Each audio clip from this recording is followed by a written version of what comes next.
நிதிஷ்குமார் அவர்களை முன்னிறுத்தி தேர்தலை ஜெயிச்சுட்டு இப்ப காரியம் ஆனதும் அவரை ஓரங்கட்டிட்டு பாஜக முதலமைச்சரை உள்ள கொண்டு வர போறாங்க.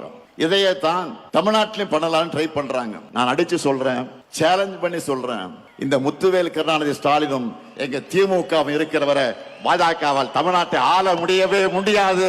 நீங்க அந்தர்பல்ட்டி அடிச்சாலும், என்ன முகவடி போட்டு கொண்டு வந்தாலும், புதுசா யாரை கூட்டிக்கிட்டு வந்தாலும், எத்தனை ஏவல் அமைப்புகளை வச்சு மிரட்டி பார்த்தாலும், தமிழ்நாடு எப்பவுமே உங்களுக்கு அவுட் ஆஃப் கண்ட்ரோல் தான். நாங்கள் பார்க்காத படையெடுப்பா, திமுக பார்க்காத மிரட்டலாம். நீங்க இந்தியா மேப்ல இருக்க எந்த மாநிலத்து மேல வேணும்னாலும் காவி அடிச்சிடலாம். ஆனா தமிழ்நாட்டில் உங்க பாச்சா பலிக்கவே பலிக்காது. இங்க எப்பவுமே நாங்க தான், எங்க மண்ணில் நாங்க தான் ஜெயிப்போம், நாங்க மட்டும்தான் ஜெயிப்போம். இங்க கூடி வைக்கக்கூடிய ஒவ்வொரு உடன்பிறப்பும் மக்கள் கிட்ட போகும்போது சொல்ல வேண்டியது என்ன? நடக்க இருக்கிற தேர்தல் திமுக வெர்சஸ் என்டிஏ கிடையாது, தமிழ்நாடு வெர்சஸ் என்டிஏ. இன்னும் எளிமையா சொல்லணும்னா, வெல்ல போவது தமிழ்நாடு அணியா டெல்லி அணியா என்பதுதான் 2026 தேர்தல்.